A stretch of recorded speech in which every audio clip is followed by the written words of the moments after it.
Now to our interview with Texas Governor George W. Bush. The Republican governor was sworn into office for a second term earlier this month. He spoke with us in his office in Austin about Texas politics, his political career, his family, and the 2000 presidential race.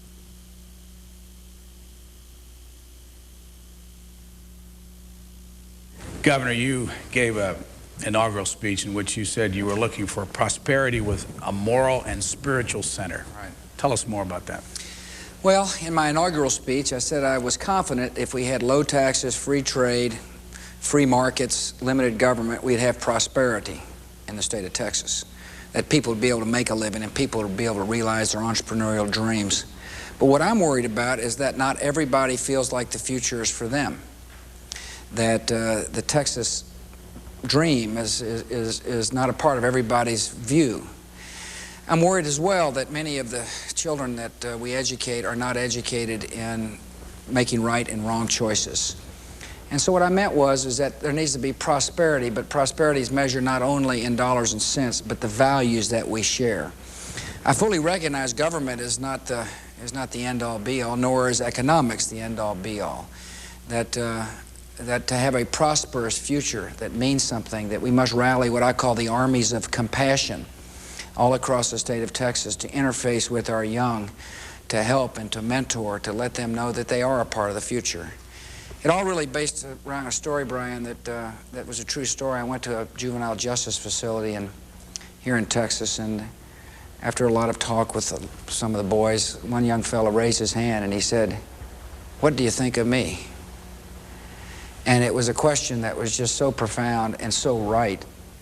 His question meant a lot, and it really, to me, meant whether it's the question of the 21st century. Do I have a piece of the future? Is there a role for me in society? And that's what I meant. What do your 17-year-old twins tell you they think about politics? They're normal, and so they say, "Don't drag us through the arena, Dad. Let us grow up in normalcy, you know." And Laura and I've done a great job thus far of shielding them from the rigors of politics. If they don't want to go on a stage, they don't have to go on a stage. Right before I went up to get sworn in and put my hand on that historic Bible, I turned to Barbara and Jen and said, "Y'all want to come up?" And they said, "We do." I said, "I'd love you to." But had they said, "No, we don't want to stand up there with Mom when you're swearing in," I would have totally understood. And so so far, life has been good here in Austin. And I presume your question is thinking about the national arena. And I don't know many children that would be saying, "Oh gosh, Dad, please do something that's going to put the spotlight on me." Actually, what I was really thinking was that given the atmosphere in the country right now, yeah, what young people are, feeding, your own young kids are feeding back to you what they think of all this. I think they're embarrassed, but I think young people are embarrassed just like old people are embarrassed. They're embarrassed for the country. And I think, at least here in Texas, most of us want to get this business over with. Just get it behind us. And, no, these girls are, let me start back with what I said initially. They're normal. And so they're more worried about the next phone call that's coming in, or the dance, or the social event. And I hope they're worried about their homework, but they don't spend a lot of time agonizing over politics. Did they campaign with you when you ran for governor? Not really. I think little Jenna went out at the very end one day. I couldn't tell whether it was an excuse to skip school or she really wanted to see what it was like to be on the campaign trail, but we really haven't asked them to do that. I just don't like the politics of shoving your kids out there and if they don't want to get shoved out there. So Laura and I have done a good job of sheltering, and I must say the press corps here has done a good job of leaving them alone. You mentioned reading in your inaugural speech. Yes, I did. Why? Because it's the gateway to freedom. And reading is, we lack in reading and comprehension in Texas. 20% of our children can't pass the third grade reading test. Last year, over 40,000 students failed the third grade reading test. And of those 40,000, 38,000 were moved on to the fourth grade. That's called social promotion. That says somebody's got low hopes and low expectations. Now, the sad thing is, if you don't teach a child to read in the 3rd grade, there's a very strong correlation with not being able to read in the 10th grade. And if you can't read in the 10th grade, there's no hope. And there needs to be prosperity with values. Well, part of the values is to make sure every child learns to read at the minimum, and that's what we're doing in Texas. I just announced today a bill called Senate Bill 1. It's been designated the #1 bill of this session that says if you can't pass the 3rd grade reading test, you don't go to the 4th grade. But instead, you get help. You get to go to an after-school program. You get to take the test again. If you fail, you get to go to summer school and get to take the test again. It is an early child intervention program, and it's going to be one of the best in the nation. And you mark my words what happens. I've seen it with my own eyes because I've been the governor now long enough to testify to this fact. If you have a governor in a state that sets high standards and high expectations, it's amazing how educators will rise to the standards. Our state leads the nation in improvement on African American and Hispanic children's improvements. And that's good news. And we got a good system here, and I intend to keep it that way. How many people live in Texas? 20 million. It's the 2nd largest state in the United States. And at my State of the State, I want to say, you know, everybody's looking at us now because of me and because of all the speculation about higher office. And I'm going to remind the legislators that's good news.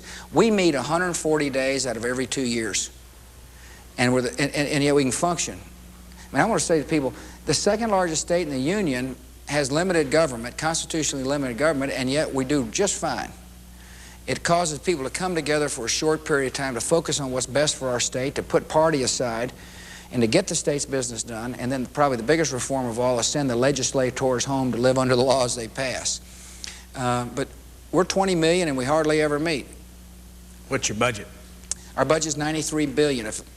That's going to be the budget for the next biennium, not an annual budget, but a biennium budget. Half the money comes from the federal government, half from the state. From the state. What's the federal part of this package? Mainly welfare, Medicaid. The state puts up a match, and Medicaid matches. The highway dollars, we put up a little bit of money, and the highway budget is mainly federal money. Most of the criminal justice money, and of course most of the education money, comes from the state. And in education, in our case, it's the state and local property taxes. Back to the reading. Do you read? Yes, a lot. What kind of books? Well, I'm reading John McDonnell now, who is a mystery writer. I love history. I just finished reading the Sword of San Jacinto about Sam Houston. I like occasional social commentary. I say occasionally read social commentary. But I love history.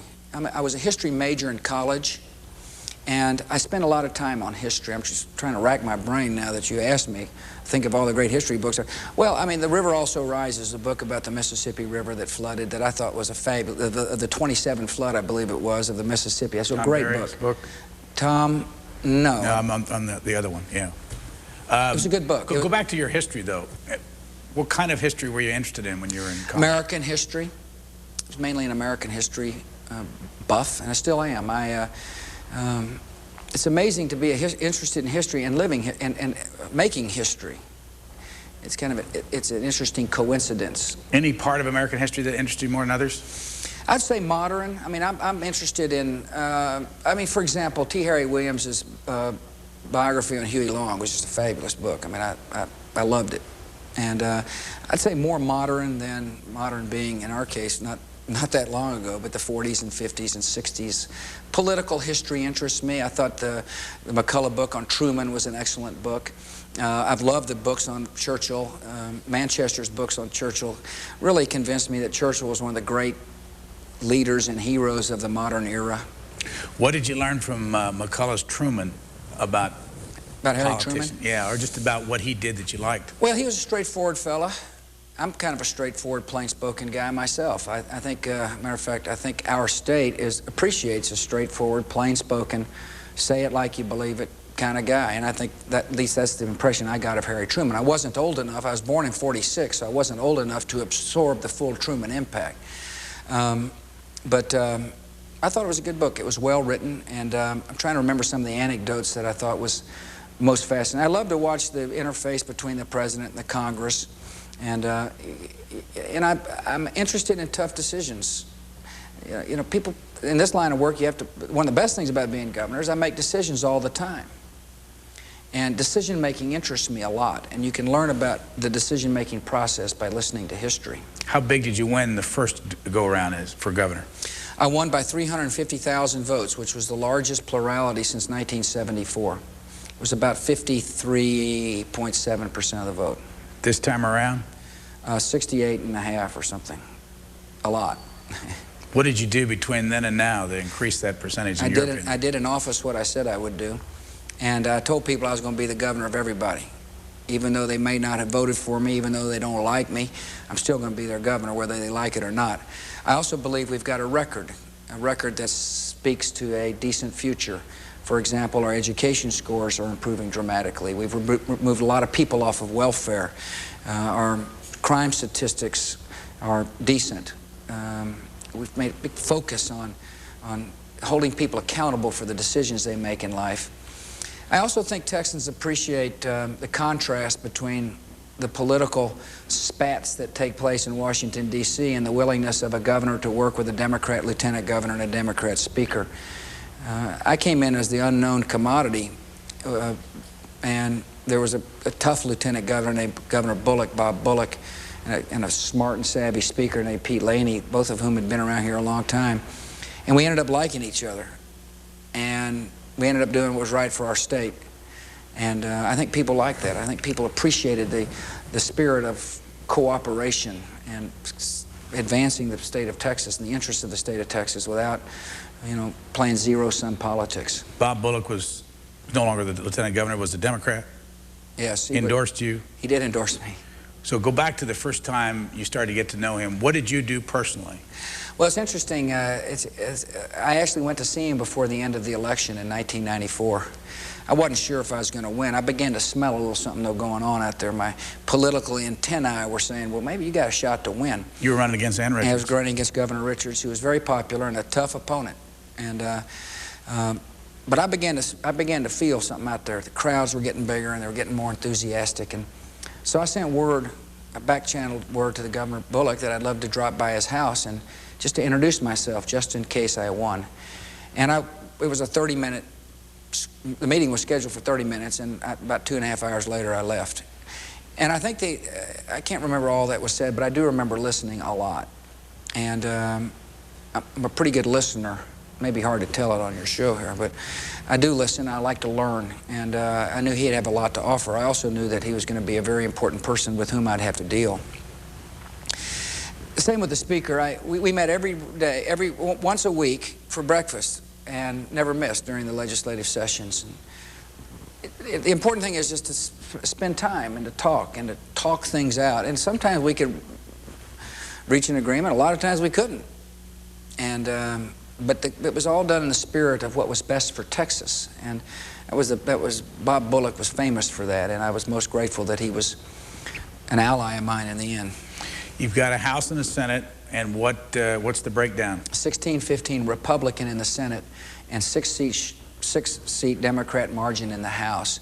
But it almost doesn't matter, Brian, in Texas, because we have power sharing. The lieutenant governor, newly elected Republican lieutenant governor, just laid out his committee assignments, and I think there's like 9 Republican chairs and 6 Democrat chairs. I'm not sure if those are the exact numbers, but the point is we share power in our state.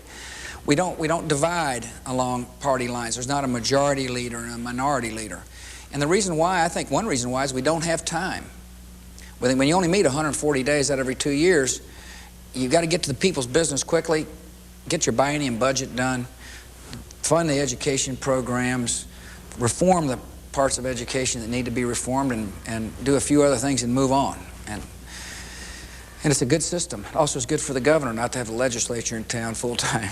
Do you have a sales tax in Texas? Yes, we do, 6.25% with a local add-on. It's the main source of revenue in our state. What about a personal income tax? No personal income tax. So overall, how much does the state take from the individual in this state? Well, it's a hard number to get, only because a huge component of the funding of our schools is done through local property taxes as well. But we're a low tax state relative on the individual, And I intend to keep it that way. Of the 20 million people, what's the racial breakdown? The Hispanic, you're asking me a lot of demographic, a lot of interesting factual questions. I hope I'm getting them right. But it is obviously mainly Anglo thus far. But as I said in my inaugural address, reminding people that we're going to be a diverse state. And by the way, I said in my inaugural, we should not fear diversity. Diversity brings new energy, new life, and new blood. And that the question really is, in a diverse state, whether we're going to let race divide us or whether or not we'll be bound by common Texas values. And ours is a state with a huge, strong culture of values, values of hard work, family, faith. And I'm convinced that if we do it right and we have the proper leadership, we will be bound by common values and not fractured by race. But having said that, I said in my inaugural address that shortly in the state of Texas there will be no majority racial group. In other words, the Anglo population will not be over 50% of the folks. Obviously, the fastest growing component of our population is the Hispanic population. Roughly 55 or 56% of the children entering into kindergarten class this year were of Hispanic origin, just to give you a sense for how fast the population is growing. I'd say about 30% of the population is Hispanic, and 50 plus is Anglo, and roughly 12% is African American. I noticed you used some Spanish in your inaugural address. Sí. Bueno. How well do you do? Very good. How well do you do with Spanish, and do you study it all the time? No, I don't study it enough. Tengo que practicar. I need to practice. I was raised speaking Spanish. I took Spanish in school. I've got a decent accent. At least my little brother, the governor of Florida, who said I've got a different, he said, you've got a good accent, you just need to enhance your vocabulary. But in this state, interestingly enough, after every press conference, there's likely a hand to go up and say, en español, por favor, Telemundo or Univision or have a big presence in Texas. And so the reporters are constantly asking me to try to translate what I've said in English into Spanish.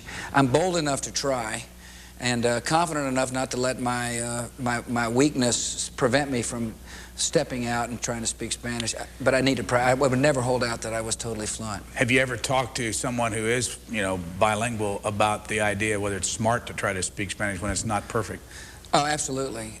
First of all, I don't care what they would say. I think the fact that I try, and plus it's fun. I mean, I enjoy talking about educación, es importante que todos pueden leer. It's important that all can read. I think it's important for me to try. And but I would think advisors would tell you, yes, Governor, it's a good idea to try to speak Spanish, even though you need to practice. What's your position on bilingualism in schools and in the body politic? I'm for them if they work. And in our state, we've got a series of bilingual programs around the state of Texas that should be used as bridges to English, not an end. And in the Valley, for example, which is in South Texas, a lot of our kids are transitioning nicely from Spanish to English, meaning that the bilingual programs are working. But any program that locks a child in a foreign language and prevents them from expeditiously learning to speak English ought to be scrapped. In our state of Texas, we know because we measure. See, we test in the 3rd, 4th, 5th, 6th, 7th, 8th, and 10th grade. We give a test in English. We know whether or not the bilingual programs are working. We know whether children can read and comprehend in English. And if they can, I think it's wise for the state to say thank you for expediting a child's learning of the language that will free them. But if children are locked into failed programs, we blow the whistle on failure. And so my attitude is, let's measure and determine whether the programs work or not. When did you very first time you came to this state? I came to this state in 1948. As a 2-year-old baby that had been born on the Yale University campus. I was the ultimate war baby. My dad went to war after high school and fought, and then came back, married mother, and went to college. And I was born in his sophomore year. Where have you lived in this state? I was raised in, first moved to Odessa, Texas, and then we lived in Midland, Texas, and then my family moved to Houston, Texas, and then after I got out of college, Air Force graduate school, I moved back to Midland, Texas, married the First Lady of Texas, Laura Welch Bush, who was born and raised in Midland, and we started raising our family there in Midland. Then I moved to the Metroplex Right after I met you first, I went up and helped in the '88 campaign, and then we moved back to Dallas, and that's when I got involved with the Texas Rangers baseball team. So I've lived in Midland, Odessa, Dallas, Fort Worth, Dallas, and Houston. What's this business about a Texas sky you keep talking about? I mean, what's so special about it, and what's the Texas personality? Well, the Texas sky is, I talked about it in my inaugural address, talking about the Lone Star, the stars shine most brightly. It was an optimistic view of the future, but we love the sky here in our state. First of all, you can see a long way. I'll never forget going from Harvard Business School, which is in Cambridge, Massachusetts, out to Midland, Texas. And I was struck by how far I could see. And it gave me this sense of optimism. It's hard to describe, but if you can see a long way, it kind of opens up your mind, and it gives you a healthy, strong outlook. And I think that's what Texans refer, at least what I refer to when I talk about being the big sky of Texas. How long did you spend in the service? I was 6 years total, active duty I flew F-102 fighters out of Ellington Air Force Base. I was in the Texas Air National Guard. The 102 is a Delta Wing air-to-air interceptor. And I went to basic flight school at Moody Air Force Base in Valdosta, Georgia. Came back, spent another 6 months or so on active duty, learning how to fly the 102.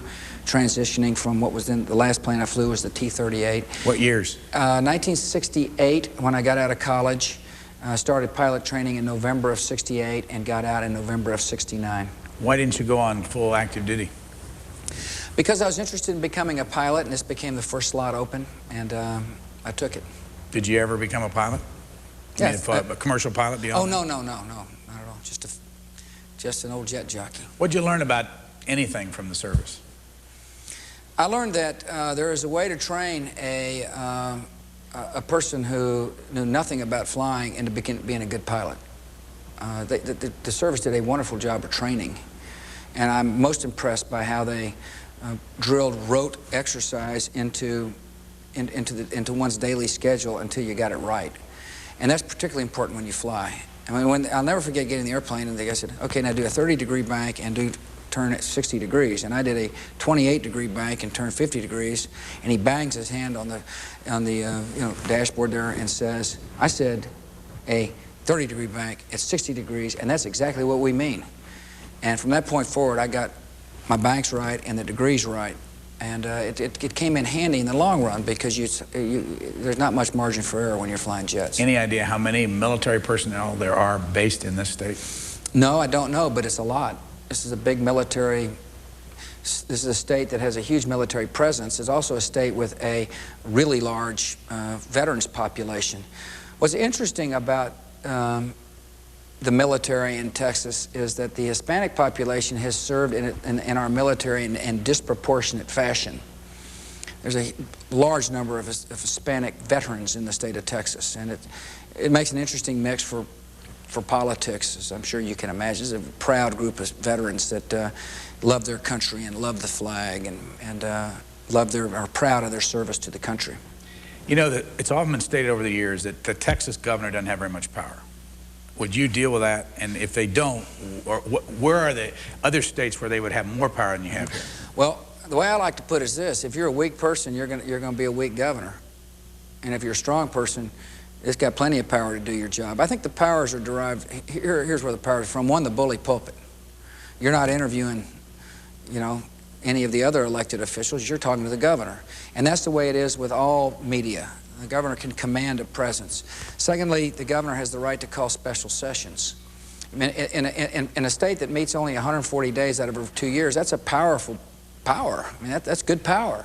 It means as we're heading down the end of the session, I can say to Lieutenant Governor Speaker, we better get it right, or else we may have to come back in special session. It throws the fear of God in them because the governor gets to decide the calendar in a special session. I get to decide the call. And whatever the governor decides is what ends up being discussed, and only discussed during a special session. And the other thing is, in terms of veto, I can veto bills at the end of the session, and since the legislature is not going to come back, there's no such thing as an override. And so that's a good power as well. What are you missing? I'm missing the capacity to have a cabinet.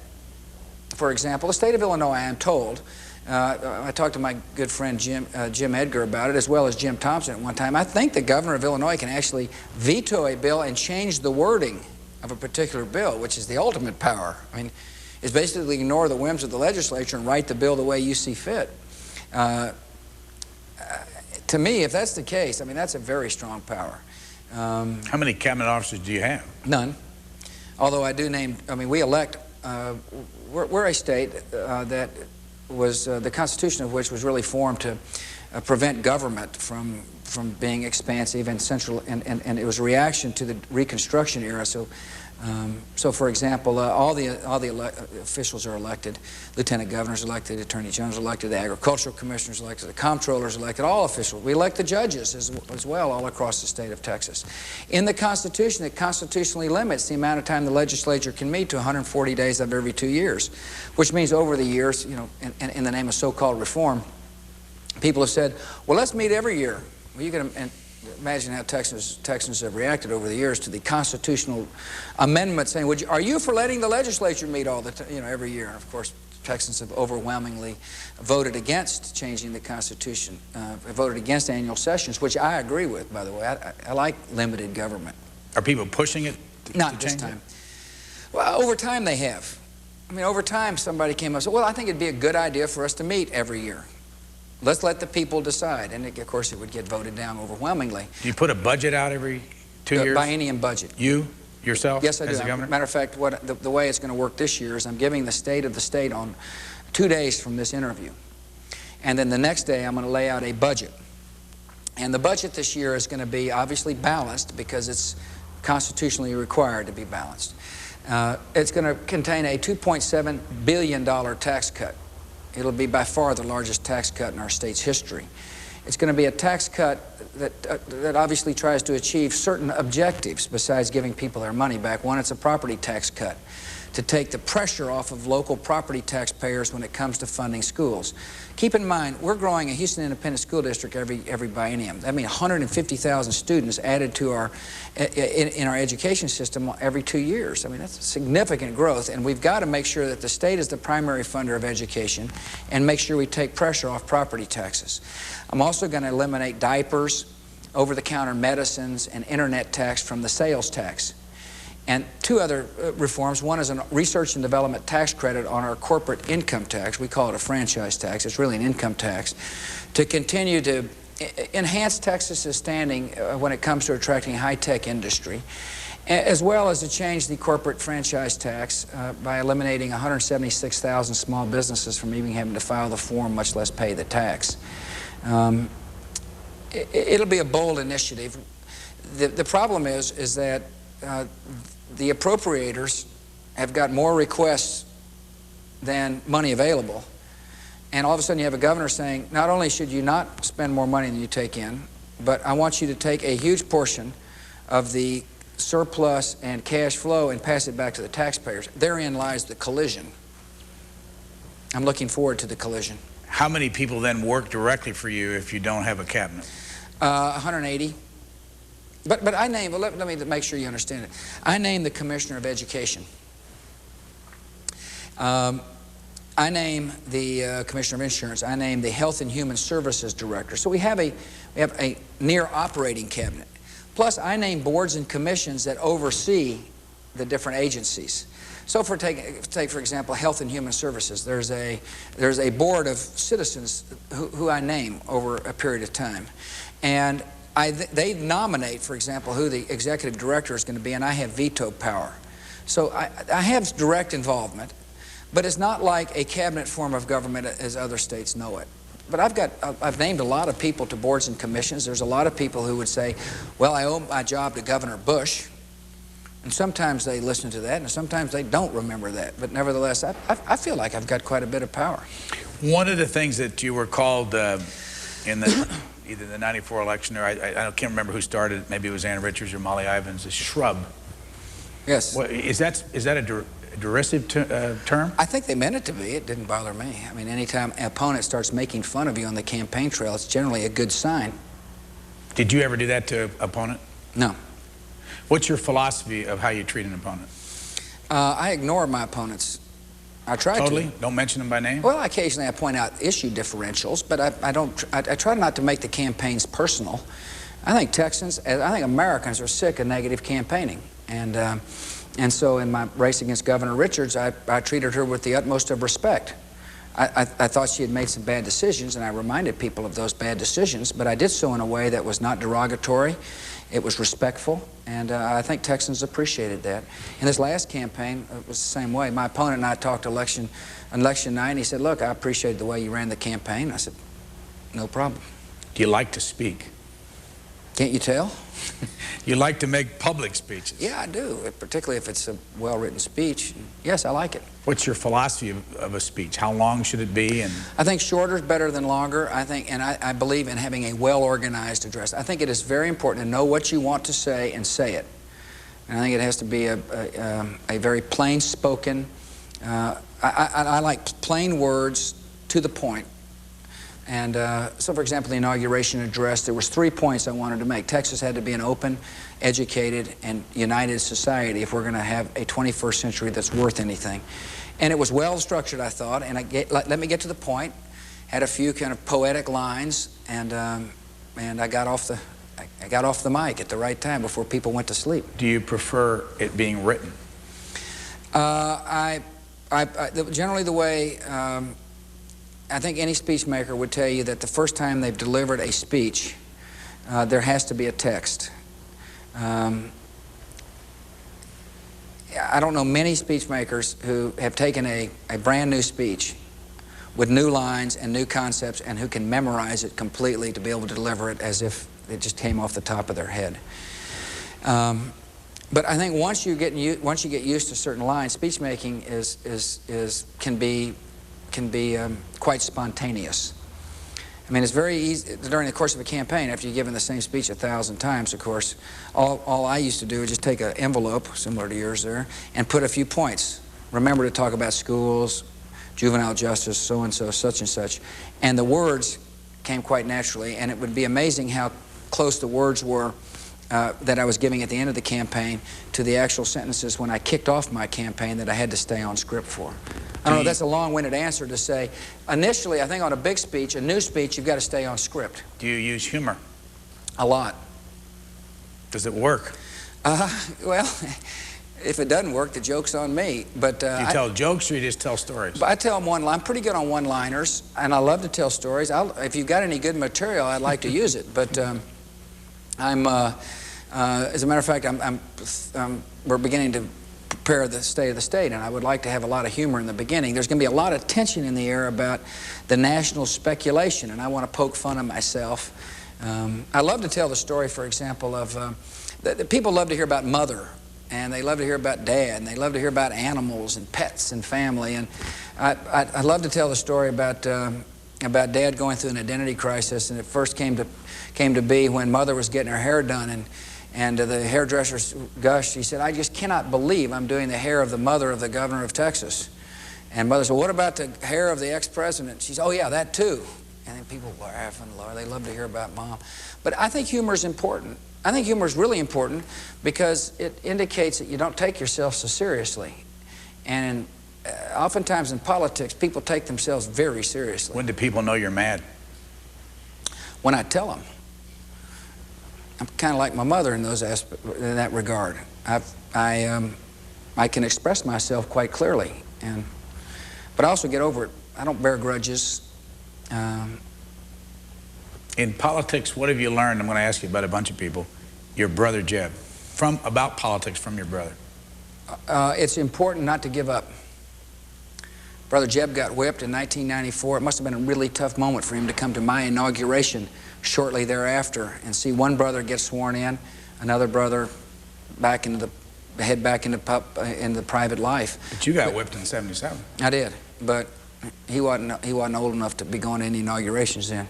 But I did, and frankly, it was a blessing. I had just gotten married. You ran for Congress. I ran for Congress. Ken Hance, who's now a Republican, ran a great race, and I came in second in a two-man field. And it was a wonderful experience to be out there in West Texas, which is my home and where I was raised. And it was not such a wonderful experience to lose on election night, but it was a great experience for me and Laura. What did you do then that you'll never do again? In the campaign, run a race I can't win. And what did that mean? Well, that meant that this was a district at the time that was impossible for me to win in. And I was told this by some of the leading authorities. I think if you were to check with Bob Strauss, he would confirm. As a matter of fact, he needled me the other day about reminding me that I had gone to see him. He said, it's going to be a tough race for you. Basically, you can't win. Governor Alan Shivers sat me down and said, I understand you're thinking about running against Hance in the 19th Congressional. I said, yes, I am, Governor. He said, you can't win the race, son. And I didn't listen. I didn't care, I guess. I just went after it. I campaigned as hard as I could, ran a credible race, and lost. What have you learned about politics from your mother? That people are dying for honesty and humor and a straight shooter. From your father? That you can go into the system with your integrity intact and leave with your integrity intact. And from your wife? Don't try to be such a big shot. Keep your feet on the ground. You know, you're not as cool as you think you are. Where'd you meet Laura? I met her in the backyard of Joe and Jan O'Neill in Midland, Texas. Joey was cooking burgers, and they said, we'd like for you to meet a great friend of ours. We grew up with her. And Laura was a public school librarian here in Austin, and went over there to visit her mother and dad for the weekend. And she showed up at the backyard, and it was love at first sight. And we've been married ever since. What It's been a good deal for me. I'm not so sure it's been a good deal for her. What does she do in the political world that has an impact? She listens to people. She is not one of these wives that, you know, is kind of charging out ahead of the candidate. She's quiet. She brings a lot of grace to the office. And she's done some really, really effective things. For example, we've had a Texas Book Festival that raises money for rural libraries.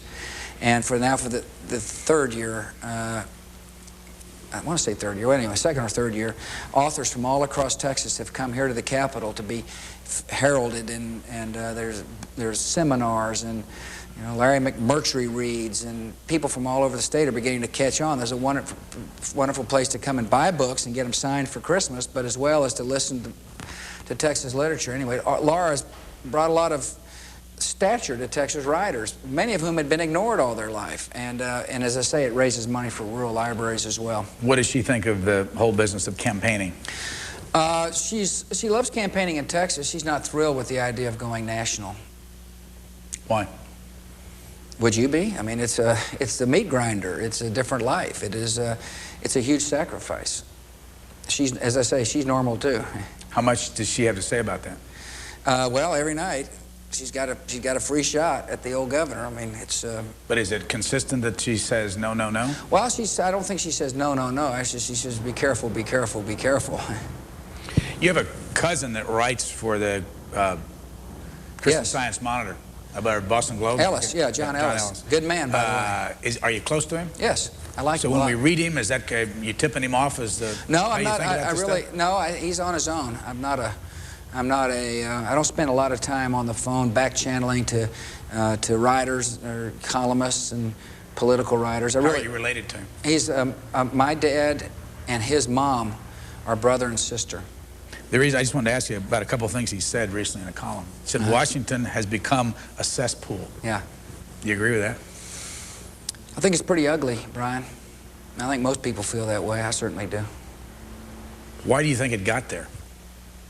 No leadership. All sides, all politics, all parties? Well, I just think I think that's a nice loaded question, isn't it? It's I think that anytime you have the president create such an embarrassing situation, it lowers the standard, and that's why most Americans, including this governor, want to get it behind us and get it over with. I think it's hard for legislators to set a national agenda. I mean, the Speaker of the House has got to worry about committee assignments and amendments and, you know, rules and process, and same with the majority leader of the Senate. It is impossible to expect members of the Congress to be able to behave like a CEO or head of the executive branch. They just are not in a position to do so. So I don't fault the Congress. He has a much longer thing I want to ask you about, because it goes to not only what's going on in Washington, but also across the country. He wrote this. He said, electronic media have no interest in governance or matters of public policy. Let me just stop there and ask you if you agree with that. Electronic media. Electronic media have no, let me read the whole thing, it'd probably be fair. Electronic media have no interest in governance or matters of public policy. The name of the rating game is scandal and character assassination. This state of affairs will probably get worse before it gets better. Mm-hmm. Well, I think I wouldn't put your electronic media in that category, because I actually think you do try to objectively have discourse and pass on information so people can make their own judgment. I mean, after all, you took my inauguration address and let people see it for what it was worth.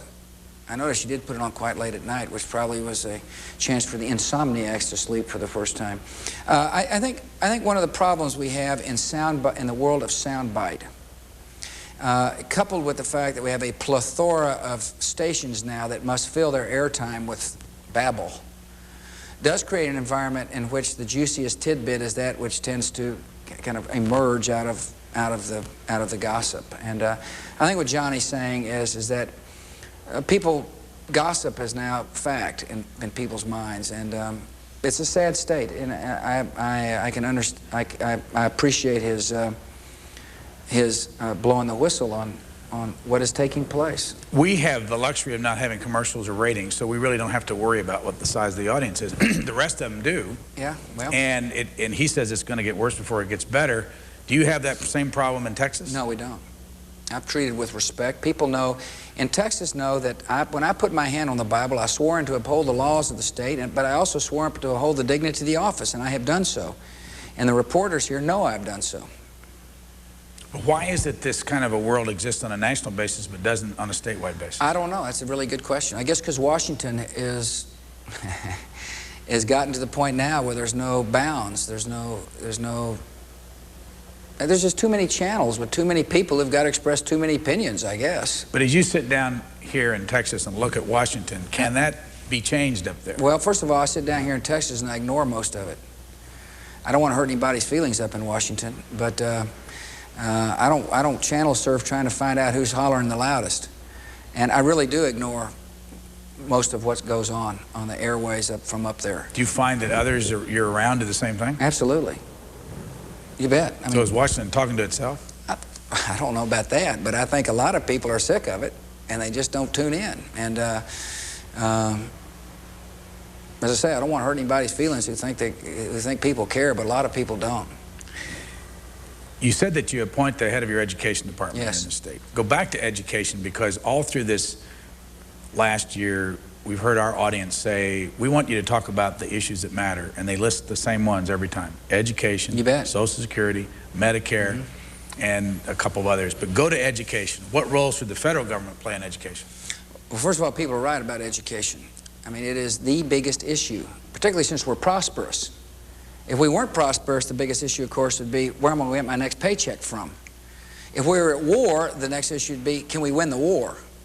Or let's don't go to war.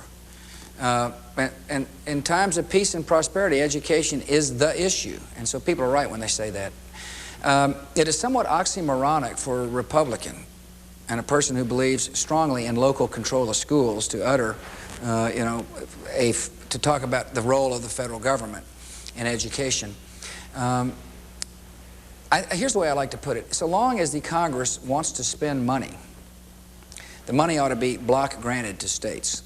The money ought not to have strings. The money ought not to be a way for the federal government to govern the way states run their schools, because what that ends up doing is it really does end up interrupting the flow of power from the state to the local authorities. And what's important to have educational excellence is this, in my judgment, of course, is for the state to set clear and understandable goals.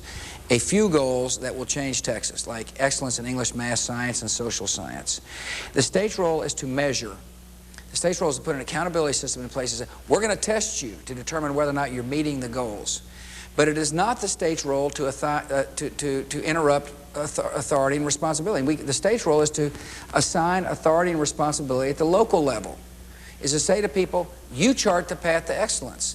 Because what ends up happening is if you interrupt authority or that interconnect, people say, well, we would have done it differently, Governor, except you made us do this, or this was you demanded this, or you mandated this program. And so local control of schools, in my judgment, is the only way to do two things. One is to chart the short-term path to excellence in schools, but it's also going to be the way to receive what's ultimately is going to happen in education, and that's this influx of amazing technologies. That's literally going to change the way education is delivered and the way children learn. Are you on the internet? Absolutely. You personally use the internet? Yes, I do. What for? Well, last night my daughters were reading an Emily Dickinson poem, and they got stuck on a few words in the poem, "To Hear the Oriole," I think is the beginning lines. And so I got on the internet trying to find out if there was a chat page or chat room, not chat page, chat room for them to be able to ask some professor to interpret the line for them in the Emily Dickinson poem. There is an idea. I'm on email a lot. I email back and forth to ex-President Bush. I believe that email is going to be the most efficient way to transfer policy, opinion, press, just to communicate rapidly within a structure such as a presidential campaign or a governor's office or a governor's campaign. Does he email you back, by the way? Oh yeah, he does. He's pretty literate. Your mom's on there as well. Yeah, believe it or not, she's high tech. She may not look high tech, but she's high tech. How many teachers do you have, public teachers in the state of Texas? We have got, let's see, we've got 3 million, it's about 300,000. Does the Texas Educational Association support you? There are four different groups, and one of them was very supportive. One of them was neutral. Two of them were not very supportive. If you could tell the federal... But that's okay. By the way, a lot of the teachers were for me. Their leaders weren't necessarily for me. And incredibly enough, this may come as a shock to you, I still try to meet with them to listen to what their concerns are. Yeah, the NEA group was not for me. If you were to take the federal government out of any aspect of education here in this state, what would it be?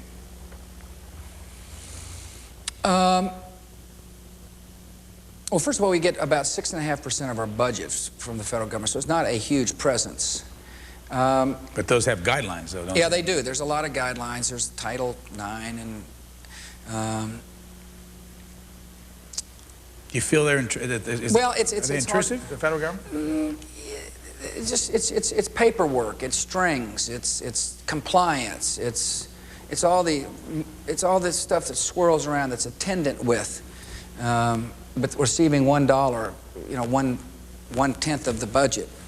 And so I guess the best thing, as I say, block grants, monies that would come down without strings. Right early in my administration, the Clinton administration talked to us about receiving Goals 2000 money. I said, no, we're not going to take your Goals 2000 money. It's too many strings. I can't cite you the strings. I was just told there's too many strings, and so I said no.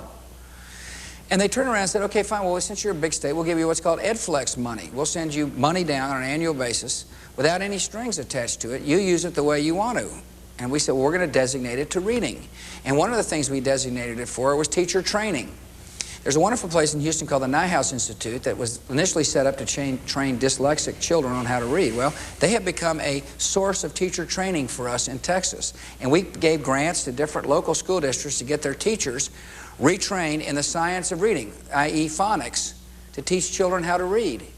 And it's been a great program. And amazing, and interestingly enough, the test scores where the teachers have been retrained in the science of reading have started to head up the charts. And so there's an example of where block granting can come in handy for states to focus on specific projects that'll lead to what I hope everybody wants, which is educational excellence. What do you think the big issues will be in the year 2000 on a national basis? Prosperity with a purpose. One, how to make sure the economy keeps growing, but if it does, how to make sure everybody is, feels a part of the future. Can you remember back in the last year or two when the first time it was mentioned that you were somebody they were looking at? Yeah, I was shocked. So were you. When did it happen? I can't remember the exact moment, but I can remember sitting in my office and my press secretary, Karen Hughes, came and said, you're not going to believe this, you lead the polls. I said, you got to be kidding me. I don't even want my name mentioned in the polls. He said, no, you're the leader. This is the first time you've ever thought about this. I mean, it was... Yeah, I never really ran for... I mean, Brian, this may come as a shock to you. I didn't wake up at 15 saying, I want to do everything I can to be president. No, but a poll, I mean, people complain about polls all the time, so the poll did this. Well, the poll said something. It was, yeah, it wasn't that poll. It's every poll since then. I mean, it flabbergasted me. When did it happen? Do you remember? I think it was right... No, I can't remember exactly when. I probably, after the 96 elections, probably a year after the 96 elections, sometime in 97, late 97, I suspect. I have to go back and look, but it's... Are you tired of answering the question? No. I mean, listen, because I brought it on myself. There's one way not to answer the question. So I'm not running. And so I understand the reality of the situation. I'm interested. I'm thinking about it. But if I were that sick of it, all I'd have to say is, Brian, I'm not running. And that would end, and then I'd have to answer the question why for about a month, and then they'd leave me alone. They'd be out there chasing after everybody else. Well, let me just put this hypothesis. It couldn't get any better. 69% popular as a governor. You won the election. You're what, 87% approval rating in the state. Right. You're leading the polls on a national basis for the Republican Party. I mean, why risk it? Yeah, I mean, it's the only place that goes down. Well, that's not why you run for political office in the first place. You run for a reason. I ran for a reason in Texas. I want to improve our schools and improve the welfare system. I want to change the tort laws of Texas. I want entrepreneurship to flourish. Well, let's go back over those quickly. So therefore, okay, go ahead. Go over the tort. Have you changed the tort laws? Absolutely. I've signed 6 pieces of major legislation that changed Texas from plaintiff, trial lawyer heaven to a state of reasonable criminal justice. How about on the welfare? We've reduced the rolls by half. We've substantially changed the welfare rolls. In my stay of the state, there's going to be some needed additional reforms. I'll tell you an interesting idea. We want to fund group homes for unwed teenage mothers to take mother and child out of the environments in which they live. We're going to call them second chance homes to give these young girls a second chance to realize there's a better way than by having babies out of wedlock, for example. Help them get educated. But there's more welfare reform to be done. We had a substantial welfare package. Juvenile justice reform, we completely rewrote the Juvenile Justice Code in 1995. It was as if there was no juvenile justice law. I mean, the laws used to say, little fella, you've committed a crime. It's really not your fault. It's our fault. We're sorry. And we're not going to do anything to help you. And now we've got a near seamless system where we've got facilities and after-school programs and schools within schools, and we've made a difference. I've made a difference. The legislature's made a difference. The whole system is making a difference in saying we're going to hold you accountable for bad behavior. In the education world, when I went to schools here in Texas, we went under what's called the Gilmer-Aiken Bill, written in 1948. I had the pleasure of signing the Ratliff-Sadler Bill in Henderson, Texas, that will be the paradigm for the next 50 years in public education. We got a charter school movement that's flourishing. We've got public school choice. I'm going to ask for vouchers in the next day of the state because I think it's going to improve public schools. No, we make great. I got a good record. We only got 3 minutes left. Let's go back to the national thing just for a moment. If you jumped in, you're up there on top. You go into I mean, we talked about the speaking thing.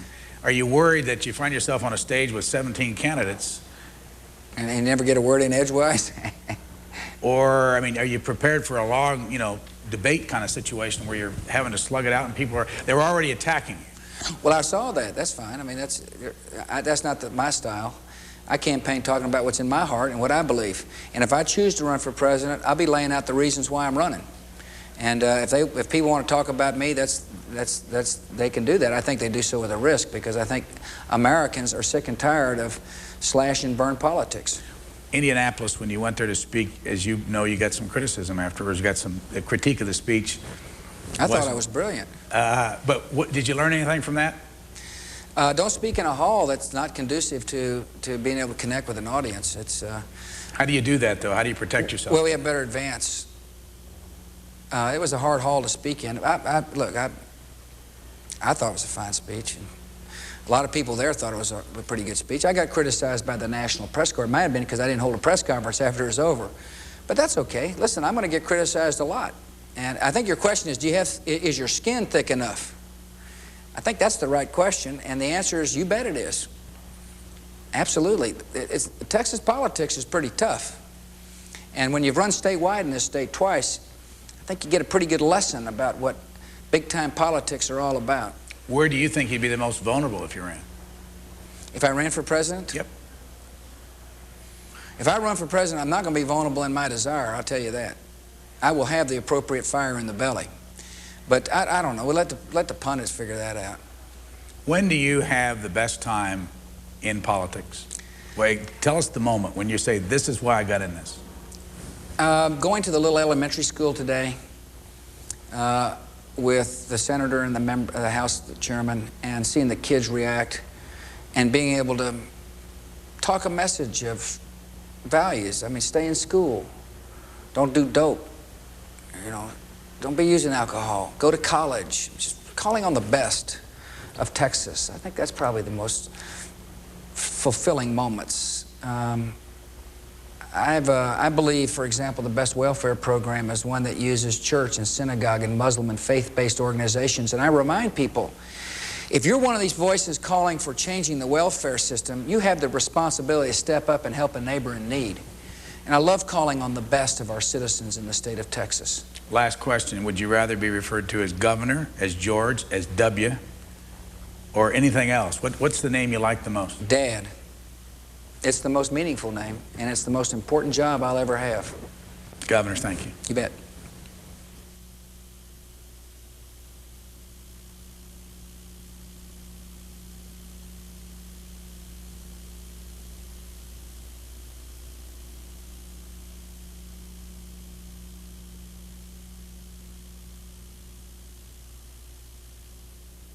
Just ahead here on C-SPAN, American Perspectives continues with author and historian David Halberstam talking about the beginnings of the civil rights movement.